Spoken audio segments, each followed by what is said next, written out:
Lightning like Steve McQueen. I'm in the fast lane when the light turns green. And I built tough, I ain't nothing but grit. Cause I made rugged blood, sweat, and spit.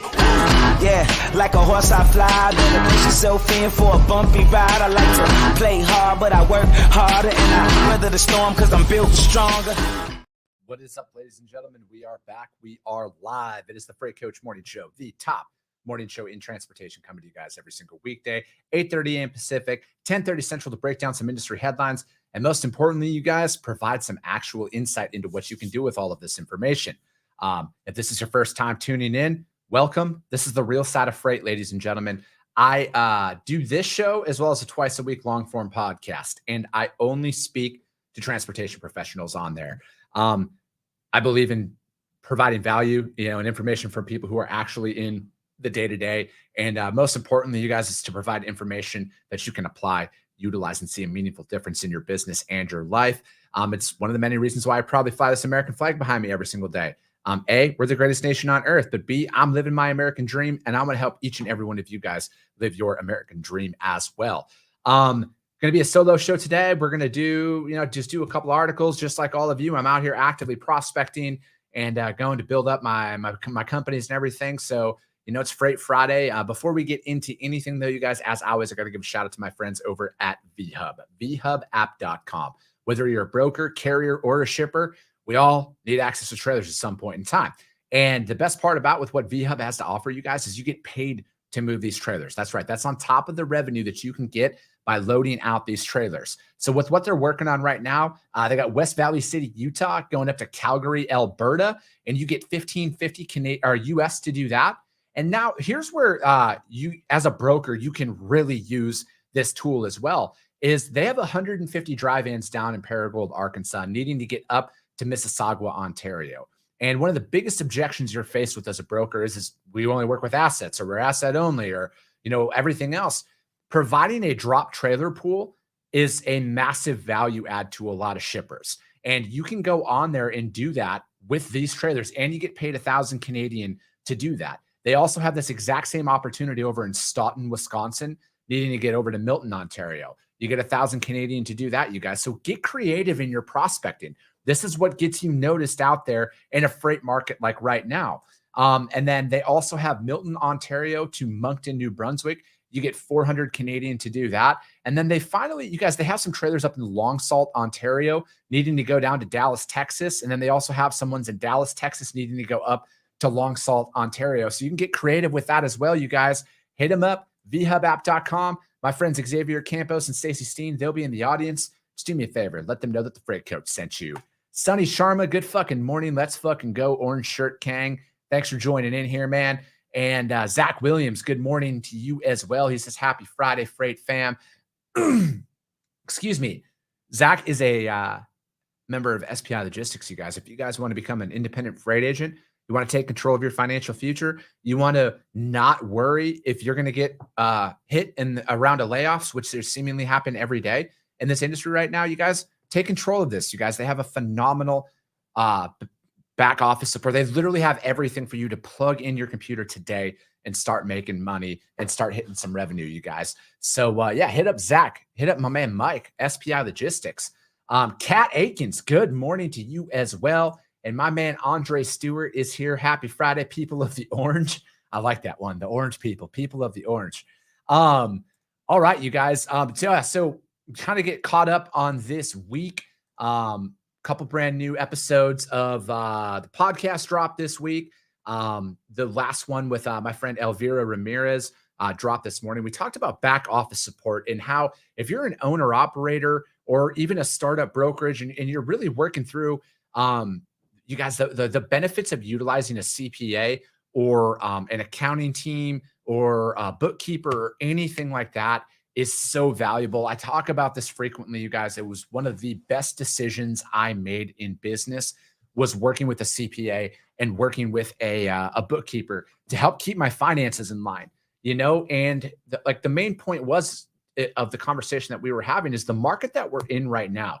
Yes, it is a down market compared to what it was, but there's still opportunities out there. And I'm a firm believer in this. You need to operate as it's a down market all the time. Like, and what I say by that is when the market increases, stash that cash, right? Stash that cash, build that up and go, especially as you're building. Like I'm in the building phase of my companies right now. And I'm always thinking ahead with this. I need to have enough cash flow in place to cover stuff in the event anything happens, because I think that at times in business and hell, even in life, when things are going good, we think that we're always going to remain in that place. And I hope it does remain in that, but you need to plan for these situations. You need to plan for a downturn or an unexpected repair or an increase in your premiums or an increase in your rent for your office space or whatever that looks like. And working with somebody like that is so crucial.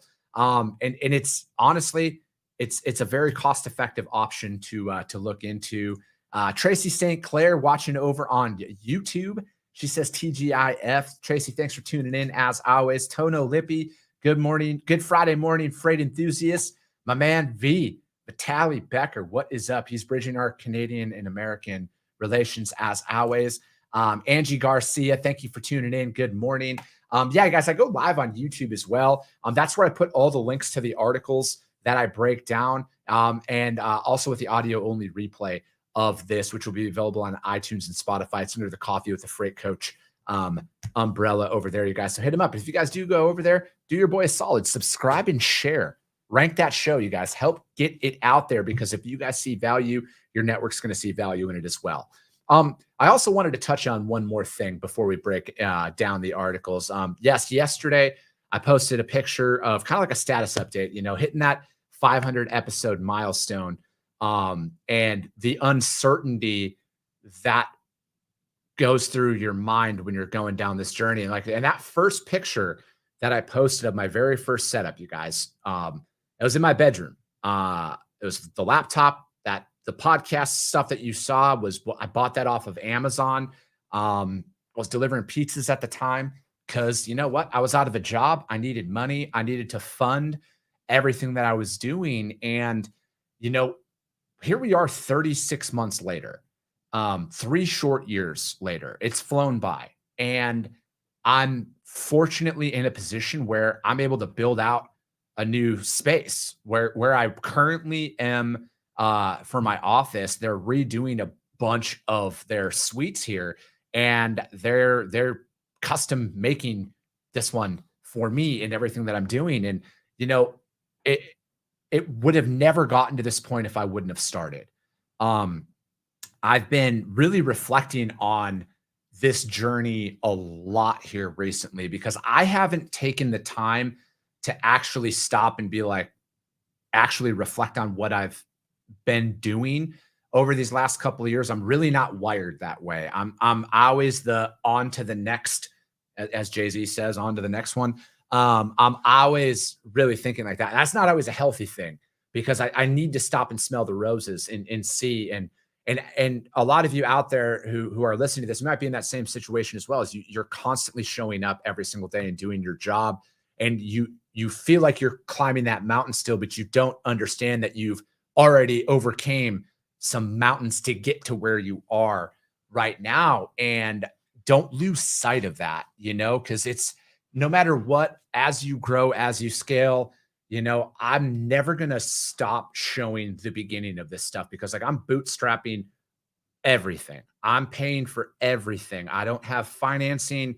I don't have an investor or anything. It's just me and building this up with my team. And as I continue to grow, it's going to continue to evolve. But it all started with hitting record on a computer. And that's why I'll never take down the first videos. If you want to get a good laugh, go to my YouTube channel. I have my very first video that I ever posted up there, and it's you just got to start with this stuff. And it's so simple, but it's the hardest thing to ever do in those moments, because it's never going to get easier.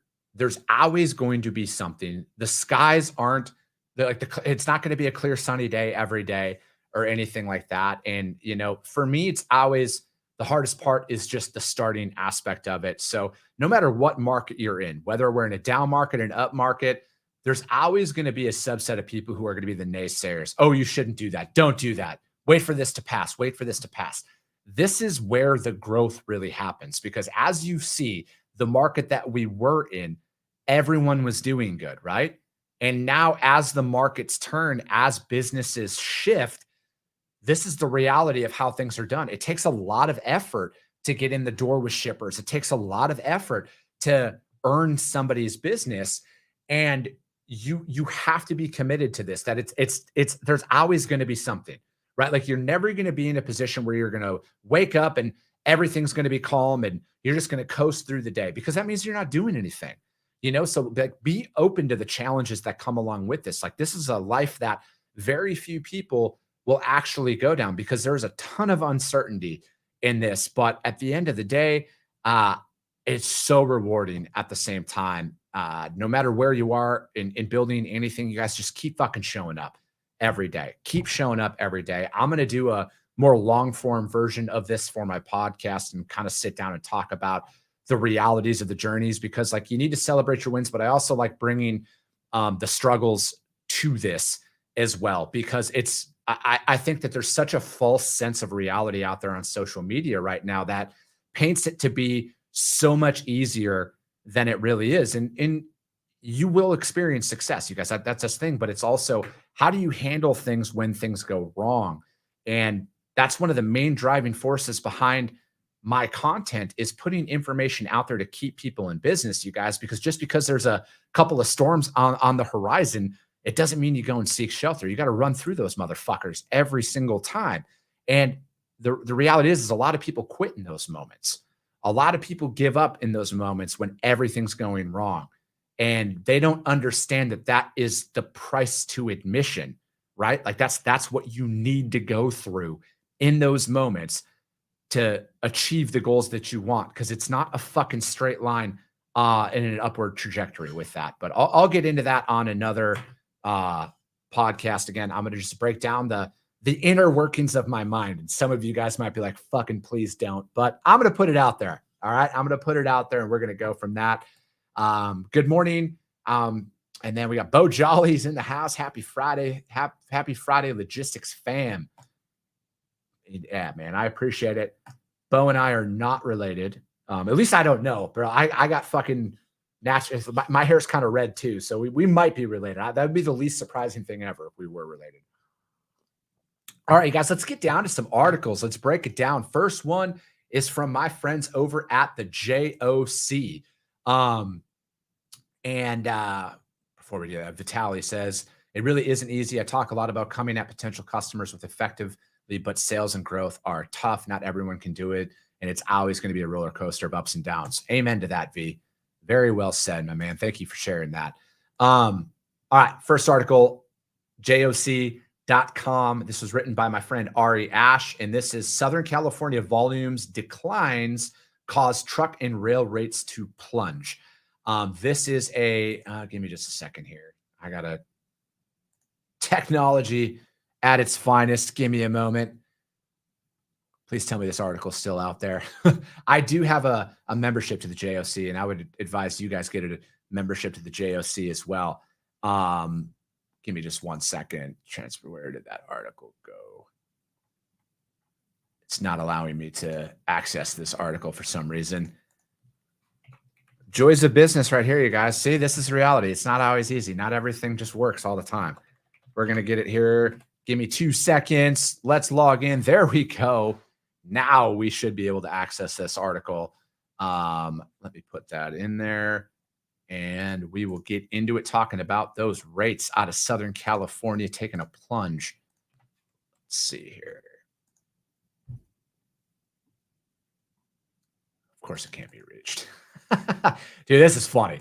This is funny. I don't care who you are. This is fun. All right, we're gonna go to the next. V, I went to public school, man. I didn't see any grammar error in there, bro. Let's see here. All right, we might just have to bump to the next article just in case. Here we go.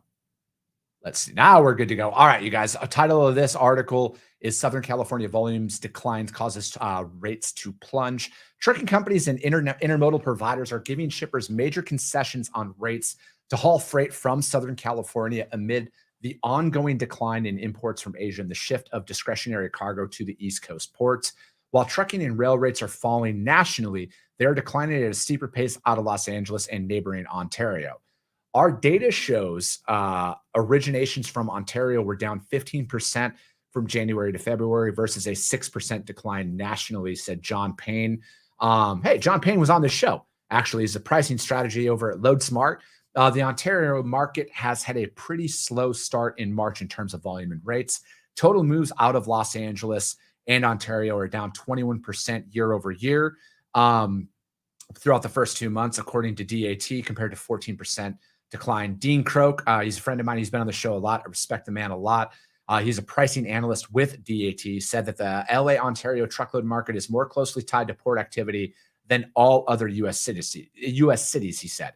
If we look back to the peak, we saw triple the normal spot market volume from Los Angeles to Chicago, and it was directly relational to the surging imports and ensuing rail congestions, Croak said. The reverse has happened to the point where line haul spot rates out of Los Angeles and Ontario are nearly half of what they were a year ago because port volumes have fallen. Laden imports declined 24% year over year. And the West Coast share of U.S. imports from Asia continues to erode as retailers ship their discretionary cargo through East and Gulf Coast ports. As with port volumes, inland freight has dried up. And I think like these are very interesting points to see here because, you know, back to how the market shifted and where we are is it was only a matter of time. And when, you know, and when you're riding that wave, you tend to think that it's always going to remain this way. But I think that removing these last two, so if you're looking back, if you're in a position right now where you're building your book of business, you need to almost remove the last 2 years pricing from your benchmarking on how you accurately, read the freight market, because I think that it threw off a lot of stuff, right? Like it threw off that rates are overly inflated in some markets and volumes are overly inflated in some markets.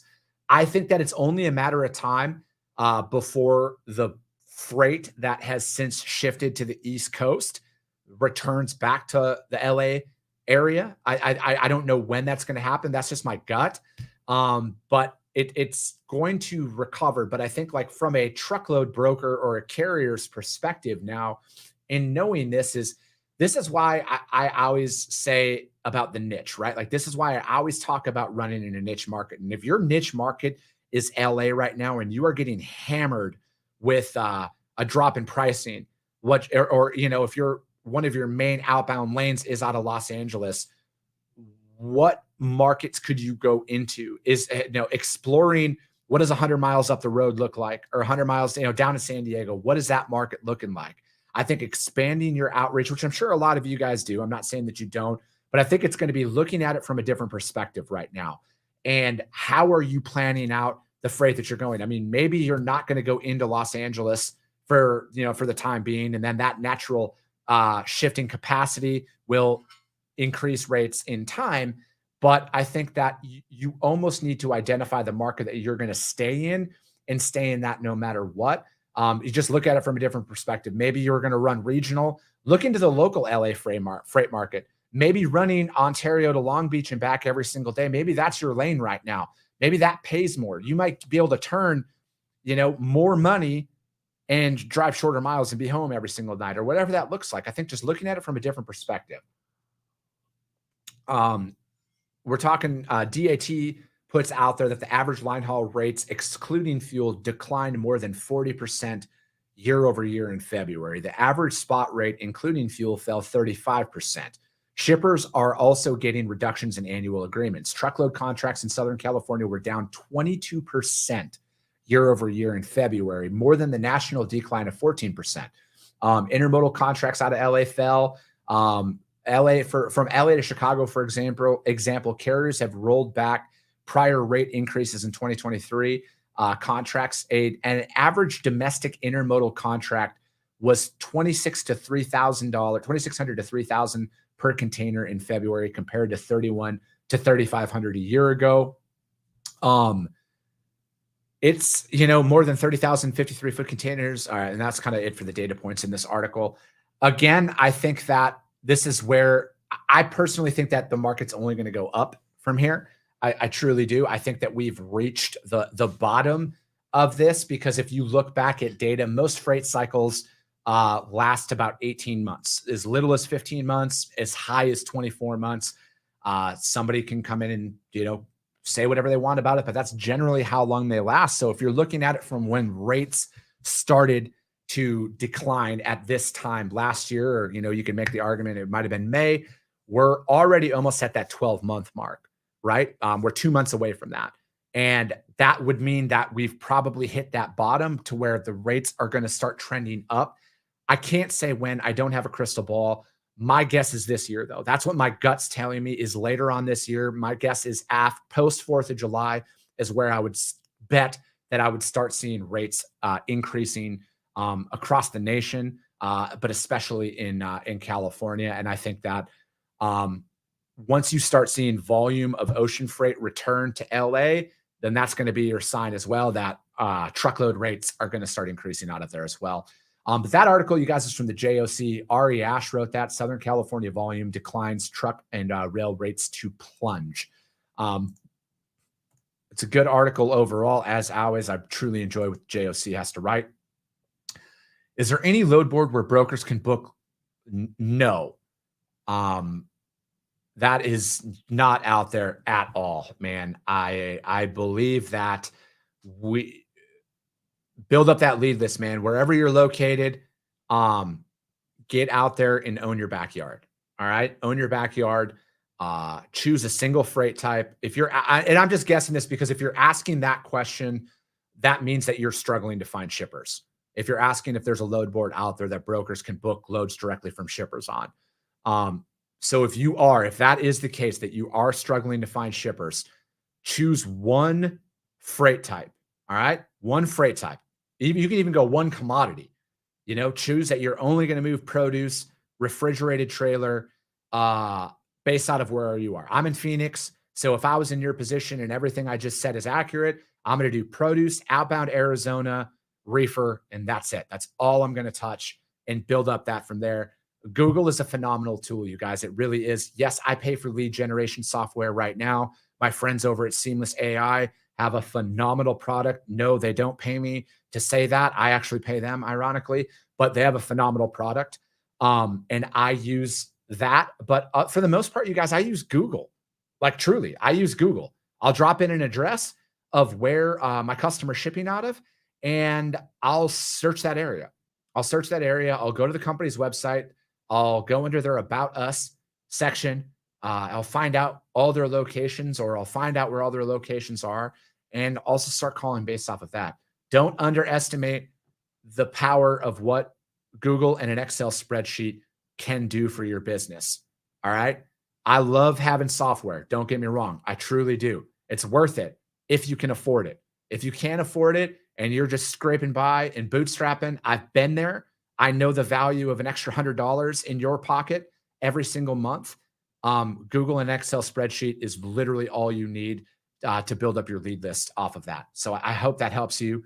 Tony Darnell says, #econ Jolly. Yeah, that's pretty much it, man. I'm an economist now. I'll just put that on my fucking LinkedIn profile. It is Tony Darnell, the drage king of Northern Indiana, Tony Darnell. Exactly. See, that's what he needs. #Dre King. Tony, put that up there in your signature, bro. Angie, any recommendations for what? I'm sorry. Yeah, I'll answer it.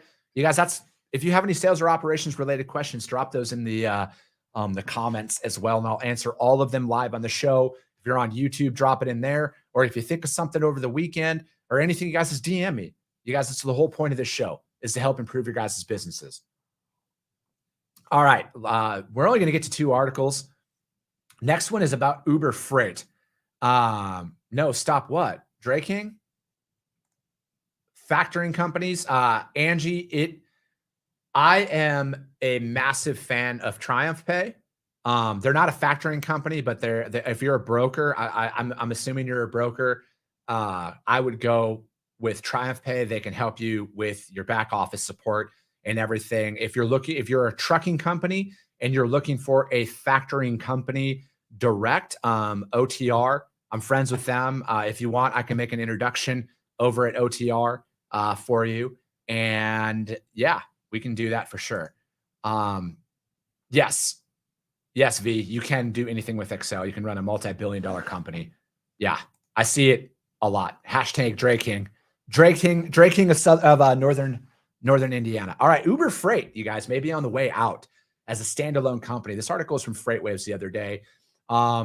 Uber is looking into Uber Freight is looking to take a bold step. It looks like about taking on $1 billion in outside investments to propel growth, or by buying Transplace, merging upstream or downstream of the supply chain. The steps seem to say that the digital broker Uber Freight was here to stay within Uber's larger portfolio of business.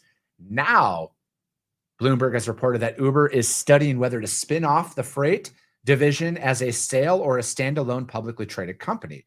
Bloomberg report said Uber is discussing its options with potential advisors, citing people familiar with the matter. A spokesman for Uber Freight declined comment. Even with the integration of Transplace complete by the end of 2021, Uber Freight slipped into negative earnings on EBITDA out there, earnings before interest, taxes, depreciation, and amortization in 2022's fourth quarter, after being barely positive in the third quarter, $1 million, and after a $5 million positive EBITDA in the second quarter. And EBITDA was positive in the first quarter of 2022 after the Transplace acquisition. Uber Freight's revenue fell in fourth quarter by 43% from the same period a year earlier, and it came in at just under $7 billion. And that figure would include the revenue of Transplace's legacy business. One of the anonymous sources quoted by Bloomberg said a decision on how to proceed isn't imminent, but the initial public offering would be more likely outcome of the spinoff of the business. If the IPO was to occur, it would make the first time that a digital broker company was exposed to the public scrutiny of equity markets. The other major digital brokers, companies like Convoy, are privately owned. However, JB Hunt breaks in there. Uber Freight is valued at what Uber Freight is valued at on Uber's books is uncertain, as it has taken on two significant investments in recent years. The first was $500 million from Greenbrier in October of 2020, and that raised the value of $3.3 billion in the transaction. It's going to be interesting to see. It really is, on what will happen, if they will split, if they will remain underneath the umbrella of Uber as a whole. I mean, I'm kind of impartial on this. I think that it's going to be interesting to see. I think what we're really seeing broader industry wide is that the digitization of the industry isn't as much of a smashing success as it could be marketed. Not saying that there aren't companies out there that are doing really, really well from a digital standpoint. But I think what I see from this perspective is that there's an opportunity out there still, right? If you're out there pounding the phones, to V's point, you're using that Excel spreadsheet, what we were talking about, there's still an opportunity out there for you guys. I'm out there, same thing, you guys. I've never had assets to offer one time in the entirety of my career. And I'm finding shippers in this market, right? I'm onboarding customers in this market, and I'm never mentioning anything other than it's just me, Chris Jolly. Here's my expertise, obviously in a little bit more in depth from that. But I'm not selling tracking. I'm not selling visibility. I'm not selling that we have access to, or we're asset light or anything like that. I'm a fucking freight broker when it boils down to it. I just know a lot of what not to do in this industry. And that's how I spin my sales pitch, because that works very, very well. And again, do something different, you guys. Stand out in that crowd. That article, you guys, was from FreightWaves. It's about Uber Freight. Good article. There's a lot of good information that was in there. The biggest takeaway for me after reading that, though, is for all the individuals out there that don't have technology to offer, there is still freight out there for you, right? There's still freight out there for you. There's still an opportunity out there. You don't need to have a bunch of stuff to stand out in the crowd, you guys. People want to buy from people. People value that. They value the give a fuck that you can bring. Do you give a shit about their freight? That's what I think is the biggest unspoken about thing in sales. Does your prospect can they feel how much you fucking care? And if they can get that feeling, I think that you're going to make waves out there. And it truly is that simple, in my opinion. It really is. Yes, there's some complexities that come along with it, because somebody could fucking say, oh, but what about this? But that's not the point of my message, you guys. Service, them knowing that you care, is going to take you places with some stuff. Tony says, good, no one's buying that crap. Yeah, Tony, nobody's buying drage yet from you either, but that will happen. V says, if money is tight, better focus on service and hiring the right team than fancy tech. Amen to that. Amen to that, Tony Darnell says. But yeah, guys, that's it for today. We went a little bit over, but I appreciate you guys showing up every single time, you guys. I appreciate all of you guys' support. I truly do. Making it 3 years, starting where I started and going where I'm going to go, is because of each and every one of you guys who tune into this show multiple times a week. You guys share the show. I can't fucking thank you guys enough. I truly, from the bottom of my heart, thank you guys for being a part of this and coming on this journey with me. It truly means the world. But we'll be back on Monday. Freight Coach Morning Show, 8:30 a.m. Pacific, 10:30 Central. Remember, it's daylight savings times this weekend. So if you're out there, set your clocks ahead. If you still have a fucking clock, an alarm clock, set your clock ahead an hour, because that happens. But that's it for today, you guys. I appreciate you guys. I love you guys, and we'll be talking to you soon.